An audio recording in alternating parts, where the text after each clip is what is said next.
Be well and be brilliant. Today, more than ever, humanity needs you. I don't know what to say. I actually am lost for words. You don't have a right to not be vulnerable and authentic. Your number one currency in life is to have an impact on someone else. Like, you have blown me away to the other side of the world, and I don't know how I'm going to get back. Because if you lead with your humanity, you elevate theirs. I am so grateful that the universe connected me with you, because this has been a game changer for me. If you lead a doubt-filled life, you'll lead a bound-up life. Live a doubtless life and you'll lead a boundless life. This has just been the most extraordinary experience of my entire life. Leadership is in the form of your brand, and in today's brand, it's your vulnerability, your ability to be authentic, your ability to be seen. Because you're just a game changer. I've just never met anyone like you. Your ability, as I say, to live your eulogy, not wait for someone to mourn you after you've gone.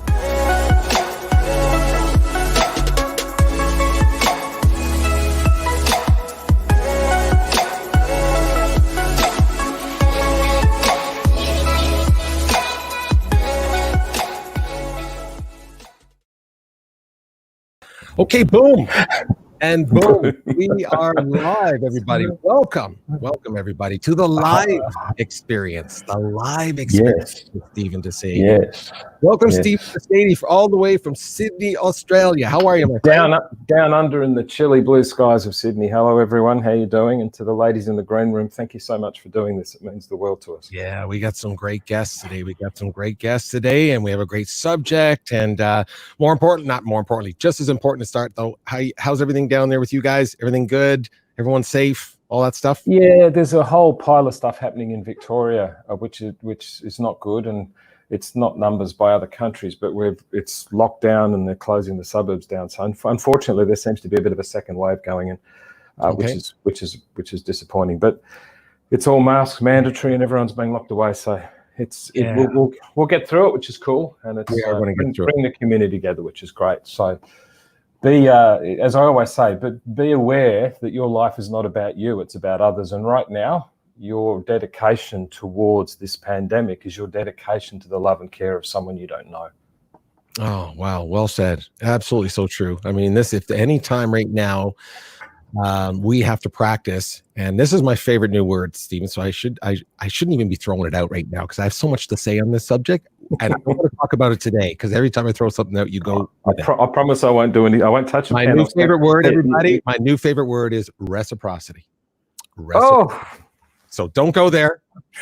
Save it. Save it. I'll be the little boy standing in the corner. I'm just telling you right now, that is such a big subject matter in my house right now about just business, people, friendship, relationships, reciprocity, everybody. Just be kind. Just be kind. Anyway, let's talk about the amazing subject matter that you're bringing to us today. Okay, so what I'm going to do is I'm going to kick up a couple slides here. But what I love about what you're talking about today is that, first of all, it's always timely of the things you talk about, but storytelling in general and our own stories and all how we communicate is so important, and whether it's business and in life in general. So just love the idea that you're bringing this to everybody right now. So let me just, if everyone bears with me for 2 seconds, I'm going to try to get those slides up for us. And Stephen, tell us a little bit about what the subject matter is today that we will be. Yeah, I mean, we could change today's show to Ladies Live Day, because this is in honor of the 3 ladies, one of which contacted me saying, why did you ask and invite me? And I sent a short video back saying it was the sentiment of your intention. It's not the size of your following or your reach and all those types of things. I want people on the show who have a passion for someone else's compassion. So a lot of the time I get asked, how do I tell stories and how do I speak the way I speak and all those beautiful things that people very kindly say to me. And I actually teach this, and it's what I call the humanity narratives. It's, to me, the essence of storytelling. And there's a lot of people out there that can give you the structure of it. Thanks, Pete. And as always with these little monologues that I do, I always define the title. So humanity is what defined as the quality of being human. And you heard me say that at the beginning of the show on that little intro that Pete's done. Narrative is a collection of your stories. So the stories that make you human is what humanity narrative is. So if you go to your life stories, whether you're that's family, parenting, profession, hobbies, interests, loves, romance, faith, beliefs, all of those things, They are your life stories. They're the verticals. They're the silos, to use that corporate language. So every story of your life comes out of your family, your parenting, your profession, your interests, your hobbies, your sports, your passions, your faith, your beliefs, your romances. Million and one things you could put in there, but they are the stories of your life. And every one of those compartments has a story in three elements: a story of struggle, a story of success, and a story of switch. And go to the next slide quickly, Pete. A switch is those transforming moments that define your intention, how you will act and lead and live and love. Those moments of transformation, because your stories in your switch moments define your intent. Just hold on that for a second, Pete. What do I mean by that? When you're in a situation and you're in a relationship, for example, or you're in a profession, or you've got a job, or you've got a hobby, or you've got some type of interest, there will be a story of struggle to make your way through that. There'll be stories of successes, but there'll be those aha moments, those defining moments that made you realize this is the person I'm going to spend the rest of my life with. There's those defining moments as a dad and a mum when you watch your daughter being walked down the aisle, and in that moment you realized not your job is complete, but your job has changed as a parent. And I can say that respectfully because I'm not. So if you look at every single aha moment in your life, it's characterized by your intention, and your intention is the narrative of your humanity. So what I always say, most people, go to the next slide, Pete, most people are trying to tell a story. Elite storytellers are sharing their intent. They share their truth. So when people ask me, Steve, how come it's so easy to listen to you? Thank you, said humbly, and don't shoot the messenger of being braggadocious. People say to me, Steve, how come you speak like this? How come you talk? How come it's so kind of eloquent in the way that you speak? And there's some things I do in terms of studying language and stuff, but the fundamental thing is, this is me. My intent in every interaction with a human being is to elevate you beyond what you believe you are, back to what you were originally created as being. So the narrative of your humanity is defined in those intent aha moments, those moments where you decide, this is who I'm going to be as a human being. And if you want to know where your intent is, what your intention, where the substance of your humanity comes from, go looking for the aha moments as a parent, as a husband, wife, significant other. Go look at those things in your hobbies, your jobs, those moments where you decided there was an aha, you worked it out. In those moments is the narrative of your humanity, and the narrative of your humanity is the collection of stories that define the quality of you being human. And I guarantee the ladies will ask me questions today that are in some way related to that soulful intention that women have even better than we guys do, about what is it that makes you a beautiful, serving, compassionate human being for others. Wow, that is so fantastic. I forgot to have my light on here. I just turned my light on. Hey, I just so love that because, first of all, I love one of my favorite words. Courage is one of them, but intention is something I talk about often with people. Intention, and I love Dr. Wayne Dyer, who's passed now, but his book, The Power of Intention. And I know that I almost start every conversation that I have with people privately in business, things like that, when they ask me for something or wanting to do something together, it always starts with that question. I always ask people, okay, what's the intention here? What are we trying to do here? What's the intention? And that helps guide my decisions of how then, you kind of navigate that, if you will. So you keep bringing up the guests. I'm so excited about the guests. I just met them all. Well, I met one of them before through LinkedIn. This is so cool about LinkedIn. That you get to meet some amazing people. But two of them I just literally met like a couple of minutes ago. So I don't know anything about them. I don't know the questions they're going to ask. That's the whole point. Me neither. Oh, exactly. That's what I love. Hard ones. Like, I hope they have a good one. I'm guessing they do, because these are great people. So I know that they have something lined up for us. But, the whole point of this, Stephen, is I just want to emphasize to everybody is that, we want people to kind of have the same experience as if we're trying to replicate, how people are one-on-one with you, and people that know you and experience the one-on-one experience. There's a wow factor there, and I'm going to do our best to try to capture that You won't disappoint. If anything, it's going to be in the bad production. That's all it's going to cover. So here's what we're going to do. Here's what we're going to do. Let's bring in our first guest. I'm going to grab the very first one in the top of the stream right now, and I'm going to bring in Michelle. Oh, it's Michelle. Hi, Michelle. How are you?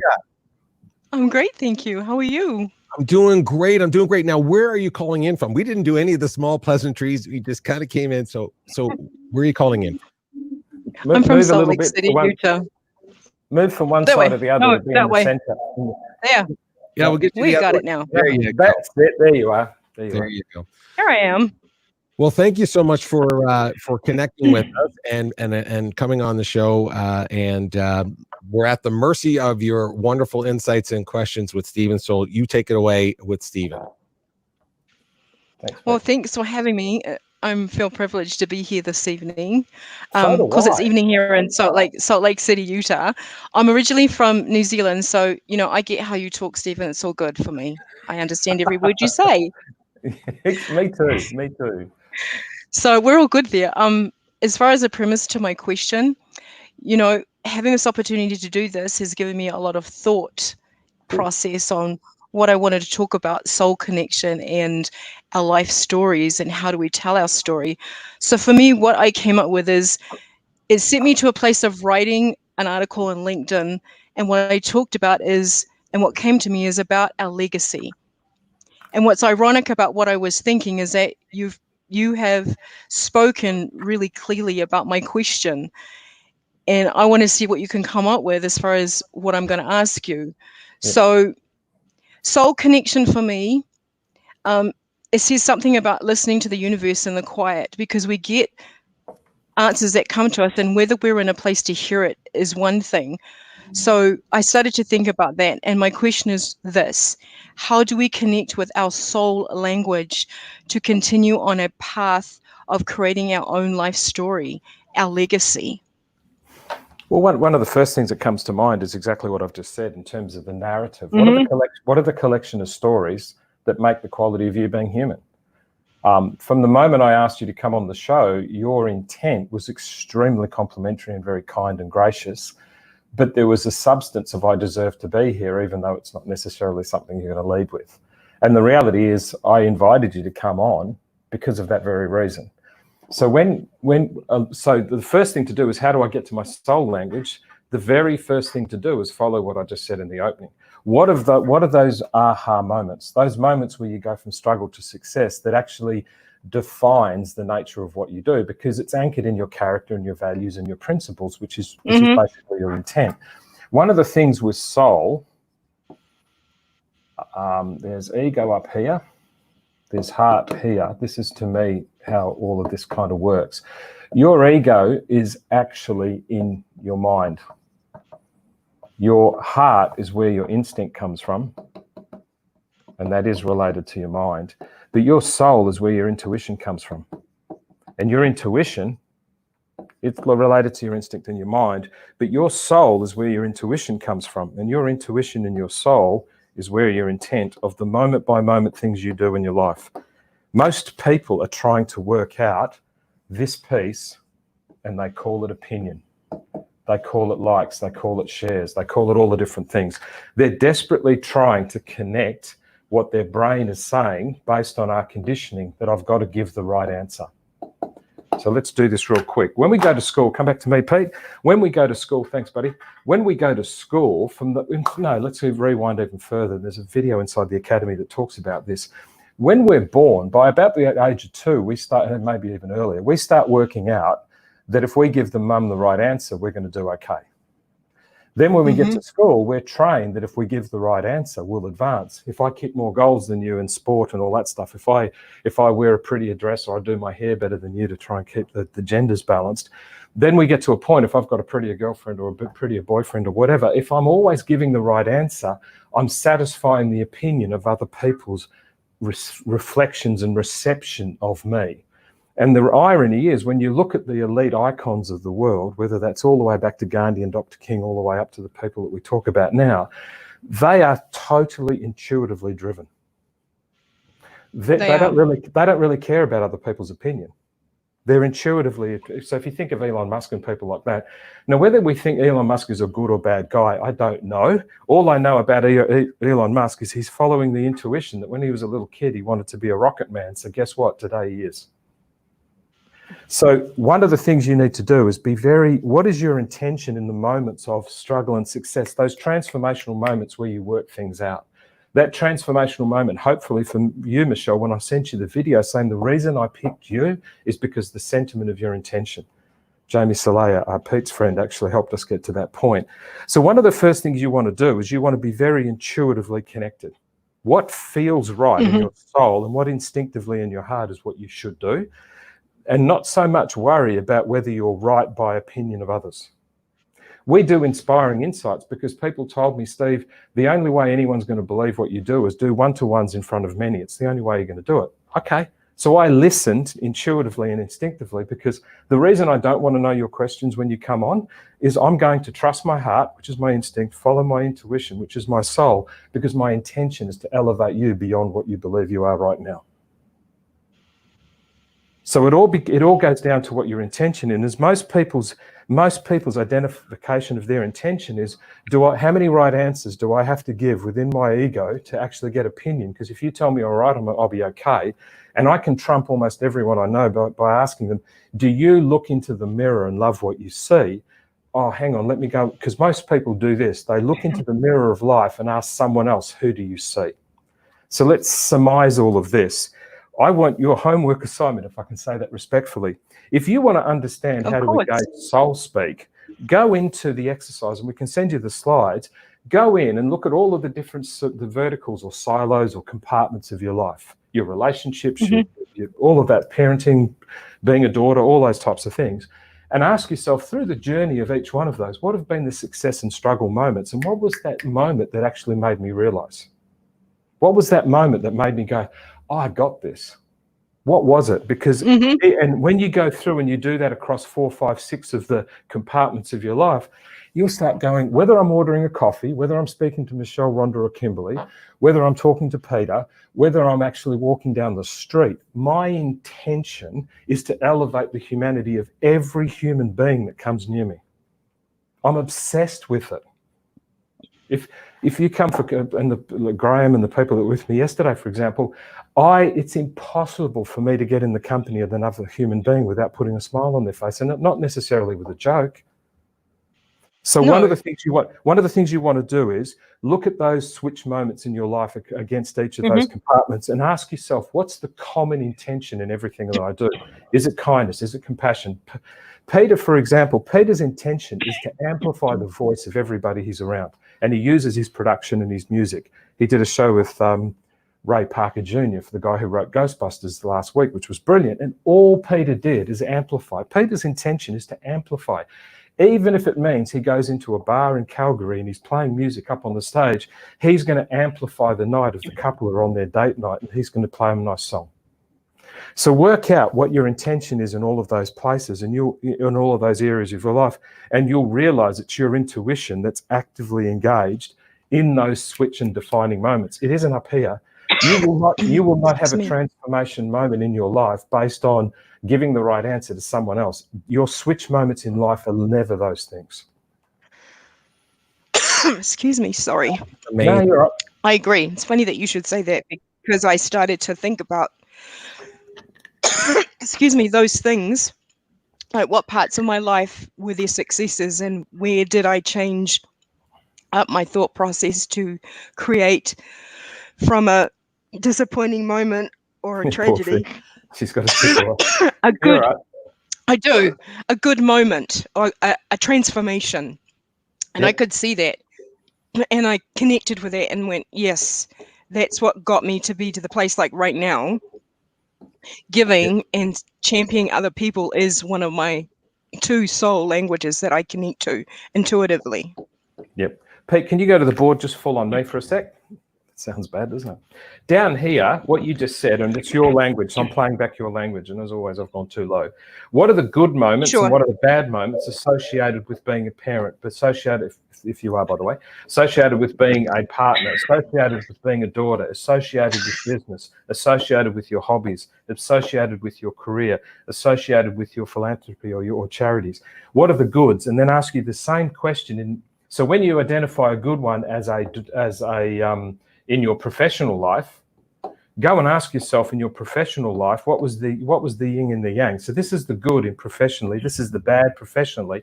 And then ask yourself professionally, when was that moment? And if you do this exercise in a number of the areas of your life, you'll start realizing these moments are called your intent. In Peter's case, it's amplifying. In my case, it's elevating. I'm obsessed with it. And so it's easy for me to actually speak from the soul. And everyone goes, it's so easy to listen to you, Steve, which is very gracious, and I appreciate it. But I'm talking from my soul intuitively. And then most people who are up here trying to seek opinion are going, oh, you're amazing. No, I'm not. I'm just talking. I'm talking from what it is that vibes me as in my DNA. So the exercise, look at each part of your life. What's the good? What's the bad professionally? What's the good? What's the bad personally? What's the good? What's the bad in my community? What's the good? What's the bad in a particular relationship? And then what were the moments that actually took me from being good to bad or bad to good? And those moments will actually be the things that touched your soul, because you can't have a moment if you don't activate your soul. Pete? So good. I love that. Michelle, I love that. And listen, we could talk for hours on the power of intention, because I'll tell you, intention is one of those powerful subject matters that I know I resonate with, but I think most people do. And so bringing it up and you're tying it in with a message of the soul, and that's magical. But Stephen, I really appreciate everything you wrote there on the board. We'll make sure we get copies of that out to you, Michelle. So listen, thank you for being here. I know exactly what it's like, by the way. Exactly, me too. Right, of course, it never happens until the camera comes on, just so you know. Yeah. That's the universe. The universe goes, wait a minute, it's okay, go. Camera's on, start calling. So, but if you stick around in the green room with us, we'd appreciate it. So thank you for your question, and we're going to Absolutely. we appreciate that.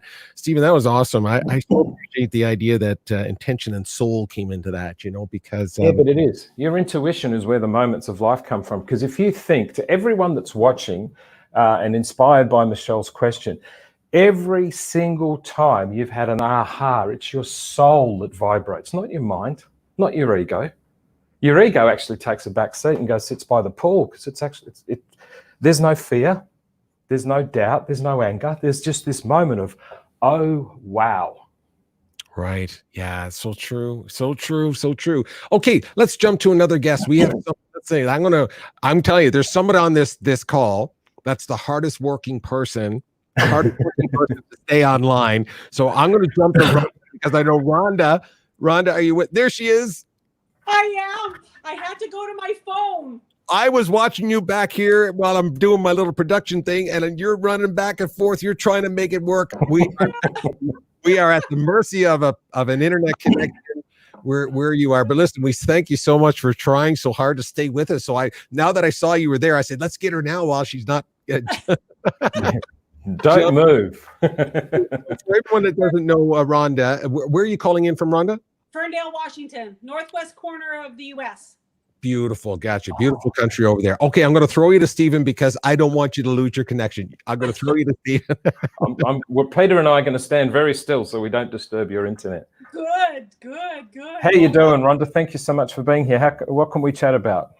Well, in your preamble, a word that you spoke really resonates with me, and that is moments. And I work with people in the leadership realm, and I believe that leadership is made up of moments, and it's creating moments through being interested in human beings. And one of the things that drew me to you as a content creator on LinkedIn was how present you are in your life and in the moments that are part of each day, and in the moments when you're interacting with your own clients. So for me, my question today was more for new leaders or even people that are interested in leadership, what you believe are fundamental building blocks to actually accomplish that and do a really good job at it. Okay. And I want to try and play back to the word moment that you said, because I think that's really important. How would you define leadership? For me, it is being the people gardener. It is spending time understanding the person and who they innately are and put them in positions and afford them opportunities that who they are actually grabs hold of it and grows and thrives. Yep.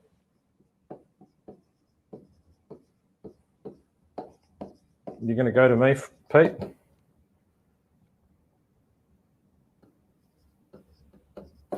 And I could go to something we did with Matthew, who's in Vegas at the moment, if you're listening, Matthew, in terms of triangle. We did something similar with Annie Gibbons. Hi, Annie, if you're watching as well, here in Sydney.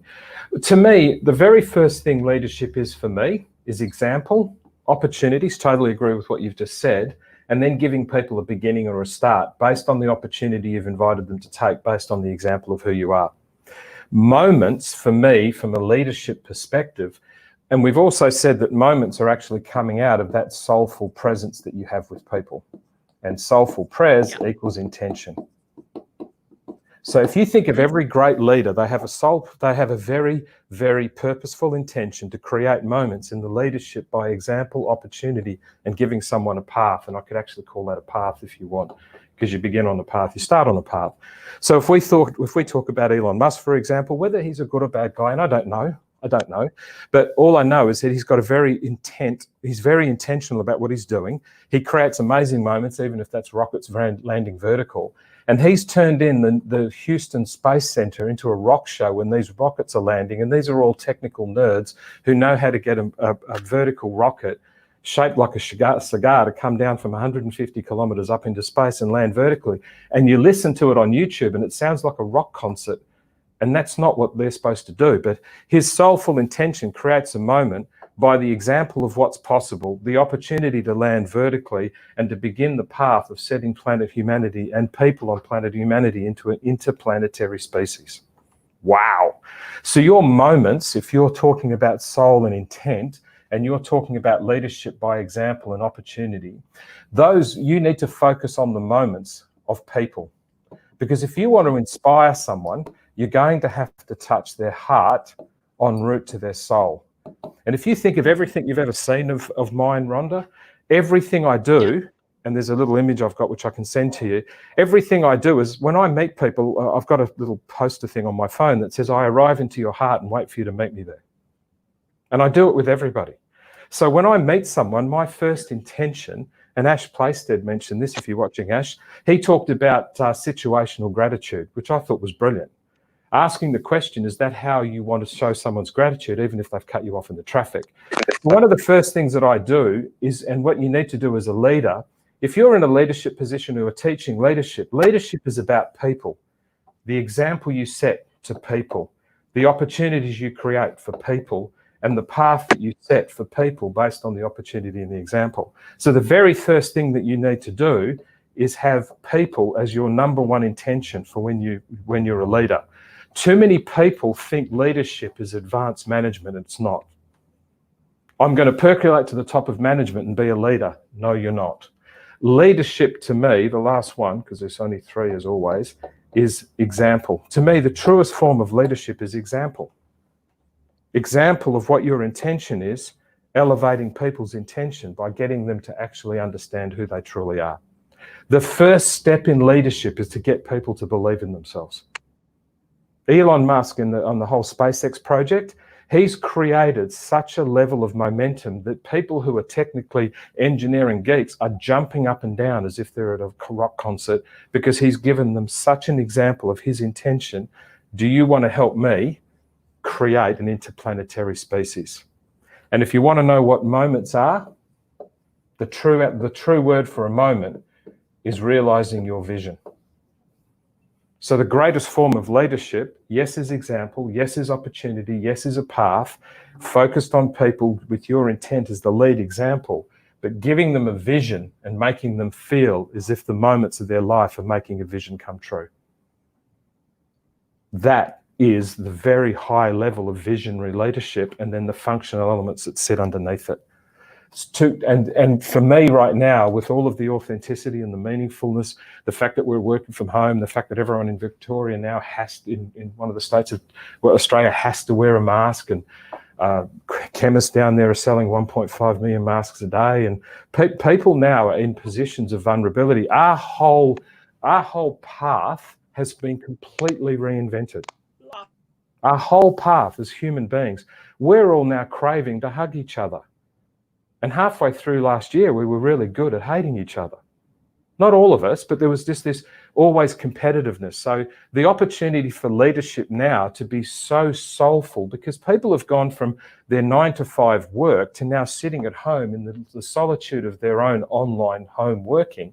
And they're looking for someone to give them some vision of the moment of, can someone just hug me?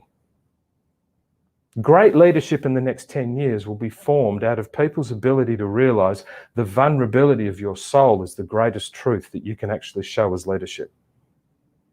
So I know that's kind of gone Rhonda, on. are you still there, Rhonda? Just want to make sure. Are you still there? I think we have her. I know her video camera's been out. Listen, we apologize, everybody. I mean, we've been just having some internet problems, some connection problems, but I'll just jump in here, Stephen, about that. I mean, again, that word intention shows up again. But I really appreciate the fact that you're able to kind of bring it back to vision, because I literally had this conversation with someone today about why somebody in their business, a business owner, certainly wasn't getting the response he wanted out of his the people that work for him. And it's literally because he's not setting an example. He does exactly the opposite of what he's asking people to do. And I think people can see through that really, really quickly. Just go full screen and let me do a summary on this, because I danced all over the board for a second. Number one, leadership. The very first thing on leadership, number A, is you've got to set an example.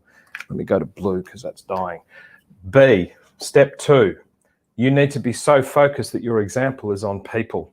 Step 3, every person in the world is looking for some type of opportunity. Step 4, every single person in the world is looking for an opportunity based around who they are and others, based around an example that they can follow, because human beings are herd animals. And part number E, there's no point in setting a path, because that's just management. There's no point in setting a path if you haven't clearly indicated your intent of the opportunity of people and peoples to have an example based on what you tell them. And if you think of every iconic leader, and we could list them all out on the board here, every iconic leader was an example of people, opportunity with an intention to give them somewhere to go. Yeah, and painting the vision then, and painting that vision. Yeah, and you could actually stick up here A, B, C, D. I get to E and E. The 5 steps of leadership is the ability to set a vision based on example, people, opportunity, intent, and the path that you give them to go on. Oh, fantastic! No, I think I got. Look how hard she's working to stay on. She goes outside. She's chasing down the internet signal. She's chasing down the signal. She's a Wi-Fi warrior. She's a Wi-Fi warrior.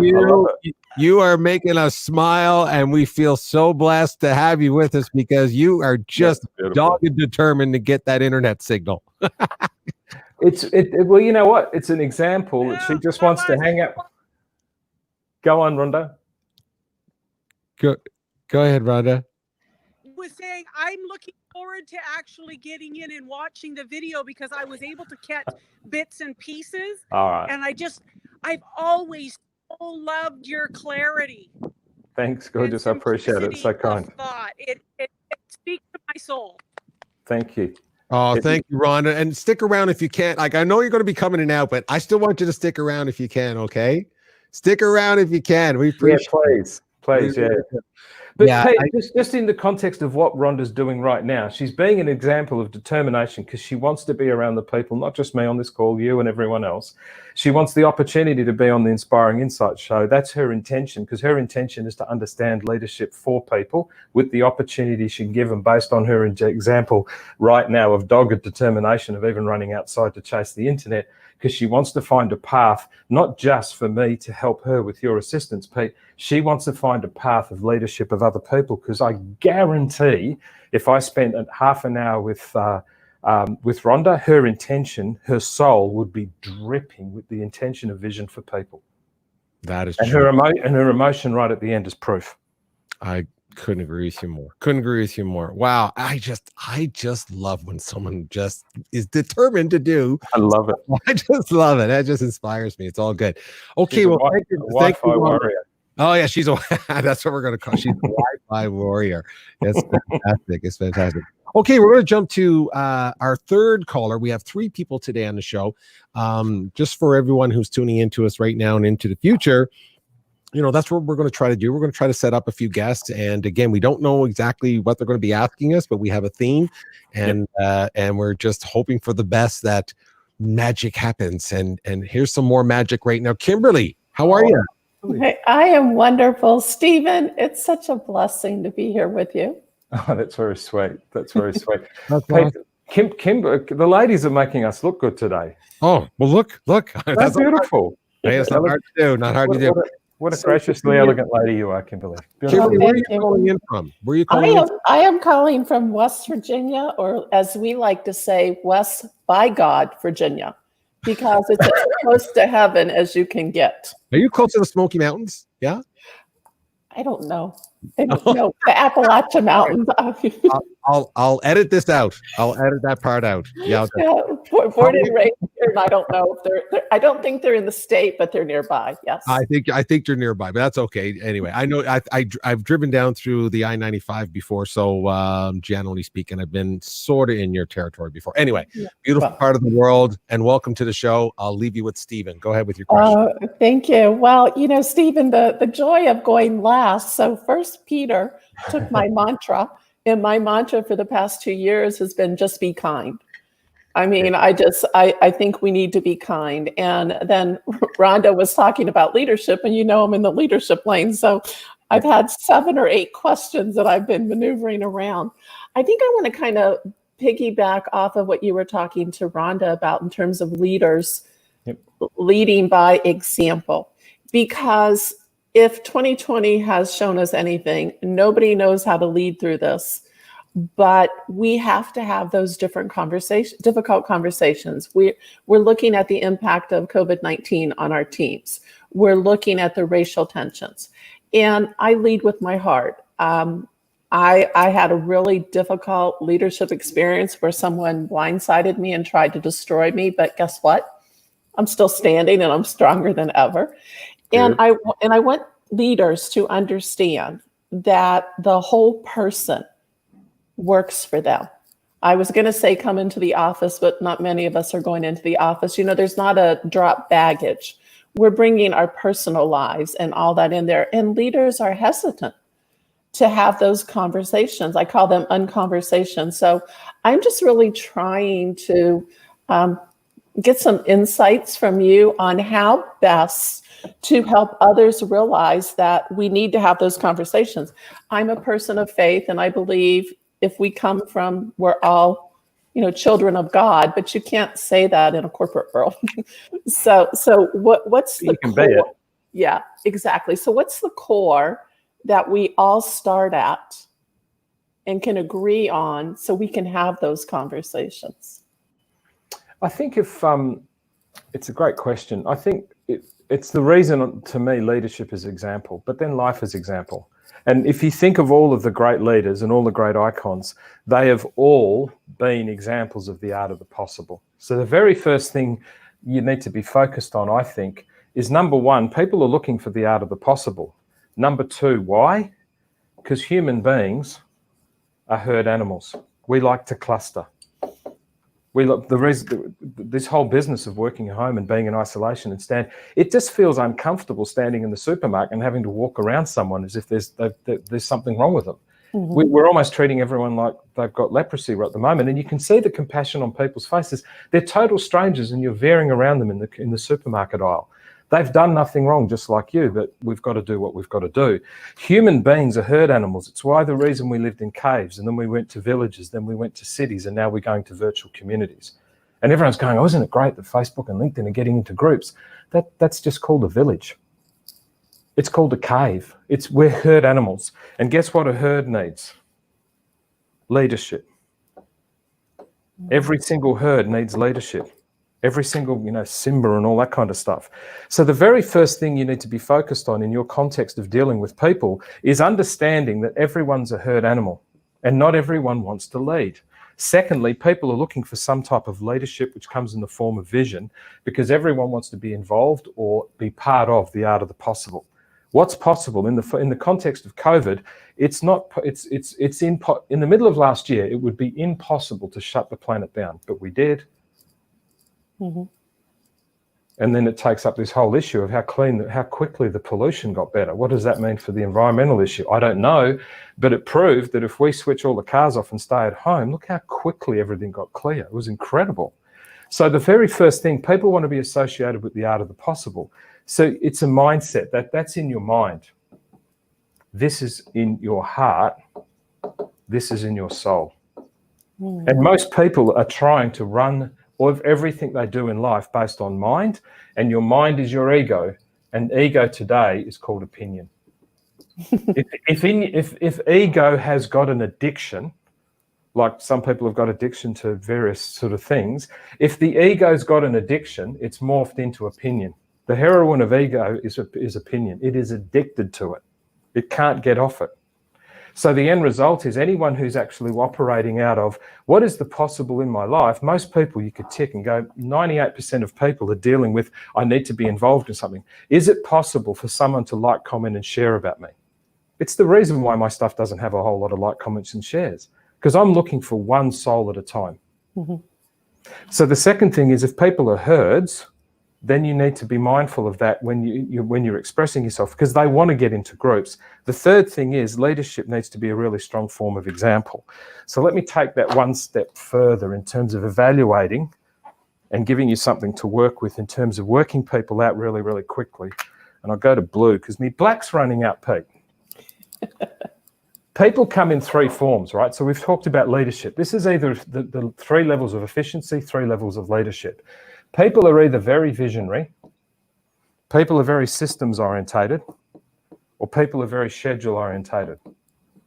I think that's how you spell schedule. We've talked about that we want to have leadership as an example. We've talked about that people are in a herd mentality, and we've talked about this thing called the art of the possible, ARP we'll call it.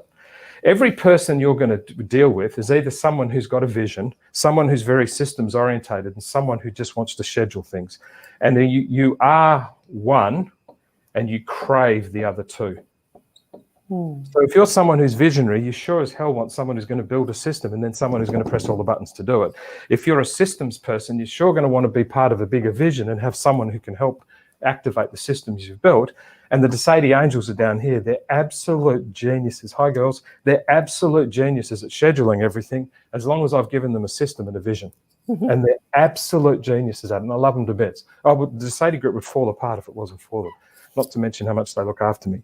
So one of the very first thing is, if you are trying to create the art of the possible example with a herd mentality and the positive use of that word, the first thing you need to understand is every person you're going to deal with from that art of the possible example, herd, is either going to be a vision person, a system person, and a schedule person.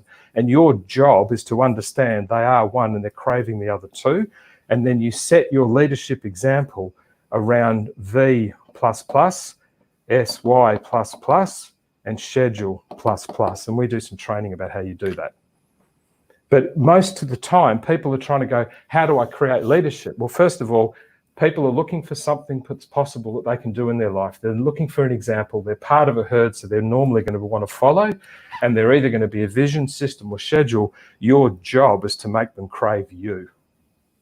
Love that. Thank you. I love the art of possible. It does. It does. And I love the art of possible. And I think one of the good things, if you will, coming out of this year is that this is an opportunity. Leaders aren't, created in crisis. They're either refined or defined. And this is such a great opportunity for leaders to step into exactly what you're saying, the art of the possible, and making sure that they're meeting the people where they are and to help everybody move forward. Love that. Thank you. Yeah, one of the things, and I'll do this real quick if I can, Peter. In the 2000s, we created the internet. And by the end of 2000, we created this thing called an iPhone and then smartphones that took the internet and made it mobile. About the same time, this social media thing started. So during the 2000s, we created an internet. And by the end of it, we'd actually gone mobile with it.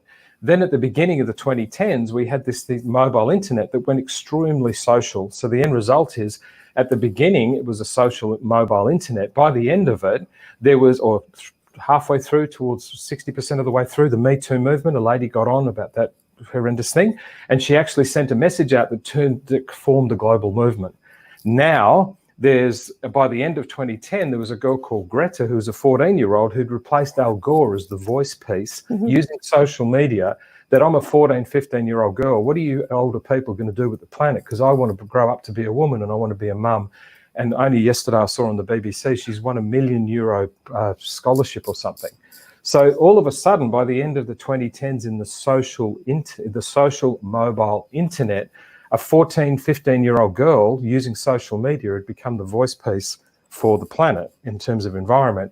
And in the middle of the year, a lady obviously created the movement that is Me Too, and God bless her for that, for the disgusting thing that was, but wonderful of what's happened from that, which is beautiful. At the beginning of 2020, when we sat down at the end of the last decade, we probably need to look at what happened, and what we need to do looking forward is that the 2020s need to be about vulnerability and mindfulness and storytelling. And it took 1 month of the first decade of 2020 for an invisible force to shut the planet down. So instead of waiting for the middle of the 2020s or the end of the 2020s, humanity's had to face the art of the possible, that you're going to go home and you can't stand in the supermarket without being terrified. What are you going to do about it? What vision have you got? What system and what schedule are you going to put in place? And part of the problem is a lot of the leadership of the world is ego and mind driven. They're trying to work out whether it's trying to get re-elected, and I'm not talking about anyone specifically there. They're trying to work out what their approval ratings is, as opposed to make the hard decision and be embraced by the fact that you had the guts to call it. So the lady down in New Zealand, Jacinda, she just decided to shut the country down. And she took the decision everyone else in the world was reluctant to take, and they're leading the way.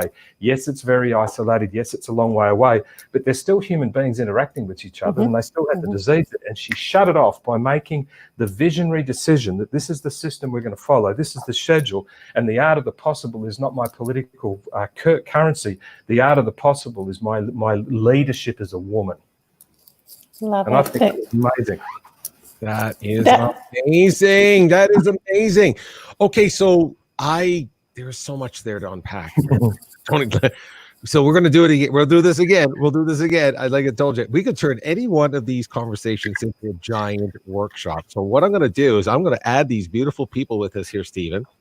And I want to thank, first of all of our guests for coming on today and for asking their questions and being patient with us. And Rhonda, you are getting the extra gold star today for your determination to stay connected. Now, I don't know if I still got her there because it looks like her frozen again.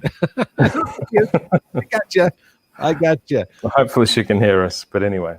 I hope you can hear us, Rhonda. That's for sure. So I just wanted to jump back real quick. At the beginning of this, we talked about the humanity, the narratives, the art of story, I love the idea how leadership and intention and these kinds of concepts have come into play, because how people tell stories, how they share their stories through example, all of the things that you talked about, Stephen, is so connected to these ideas that the stories, you talked about stories that make you a human being. make you a good leader, these kinds of things. So I just thought it was just so full circle of some of the questions that were being asked and so on. I see you're writing something, so I got to jump to that. Very last one. This is my thank you to everyone, to the ladies, especially on Ladies Live Day here in the Sede land, which has been beautiful.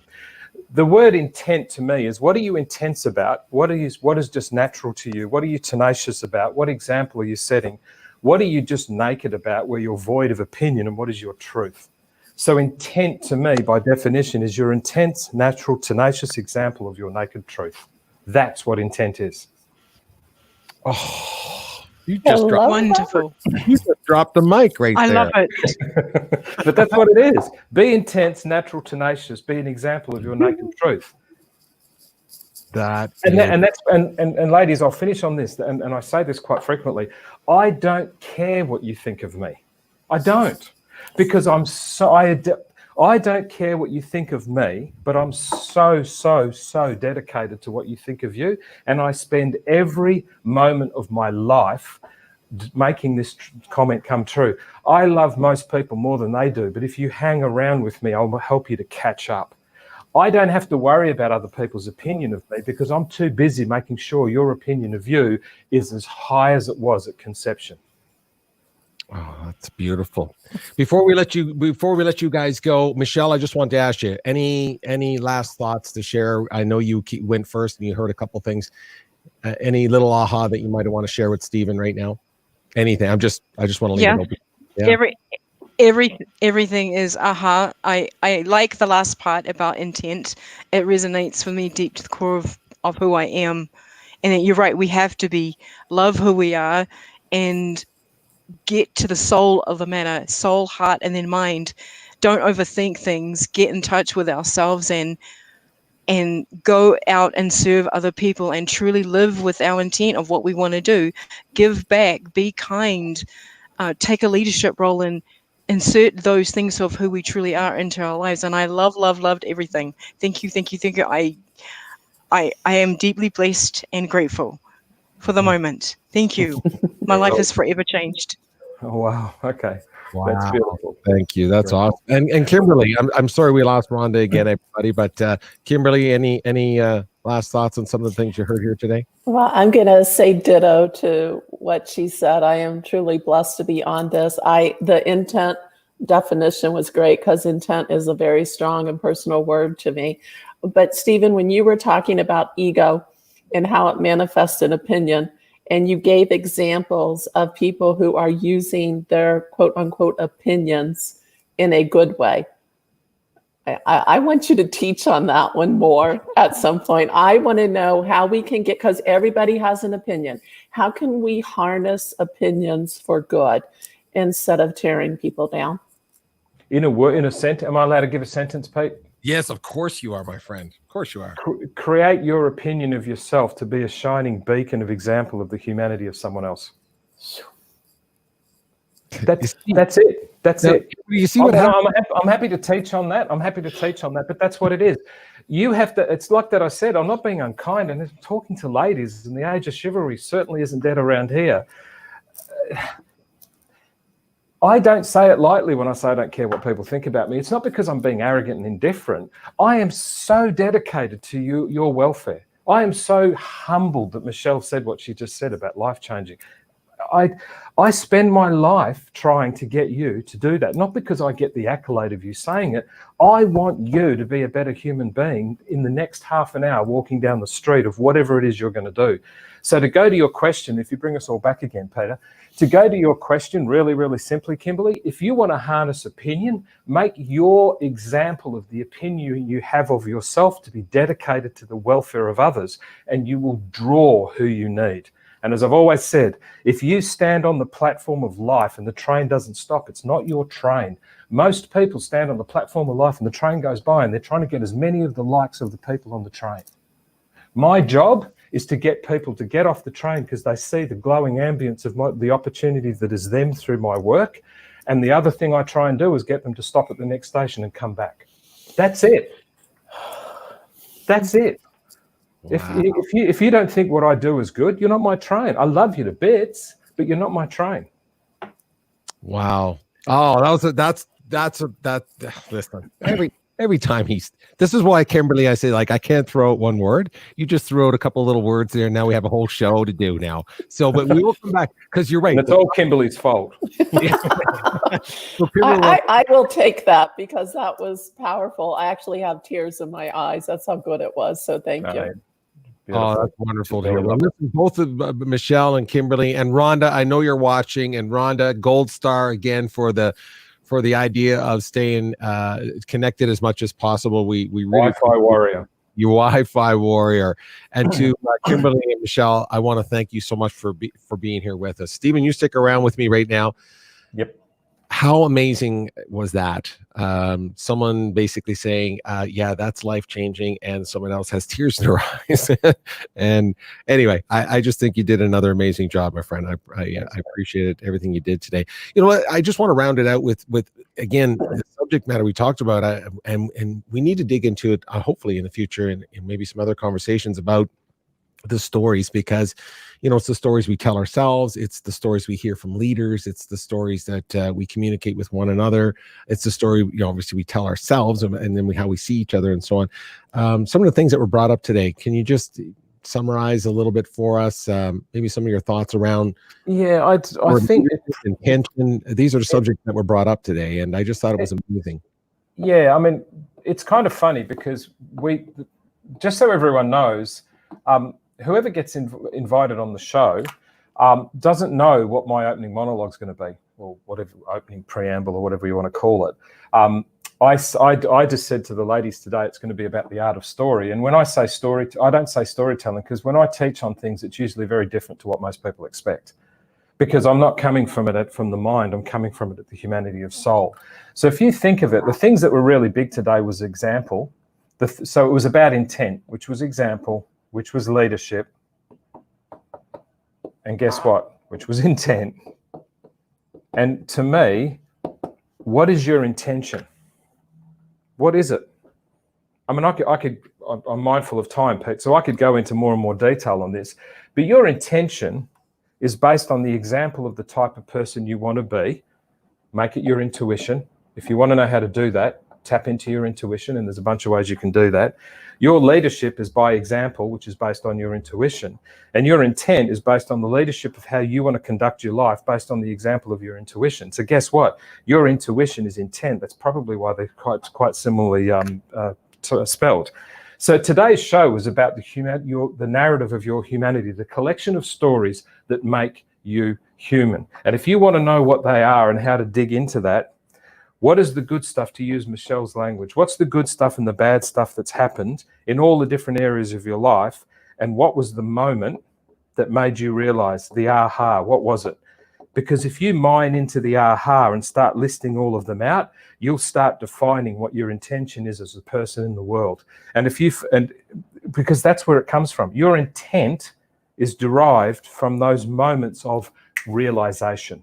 And your realization, if you're realizing against a compassionate, positive intent, an amplifying intent, to use Peter's, an inspiring intent, to use mine, a loving and caring and nurturing intent of leadership and example by all of the ladies today, the actual love and caring that the Sede angels have for me to keep this whole thing running. If you understand what your intent is when things are good and when things are bad, and the journey between the two, spend time in the next 24 hours. What are those aha moments, and what was the characteristic? Because the characteristic is intent. If you can understand your intent, you'll electrify your intuition. God, I like that. Yeah, I like that, Stephen. I like that a lot. Again, we can specifically take any one of those subjects, especially any one of these words, and again expand on them in the future. Yes, we will do that, of course, everybody.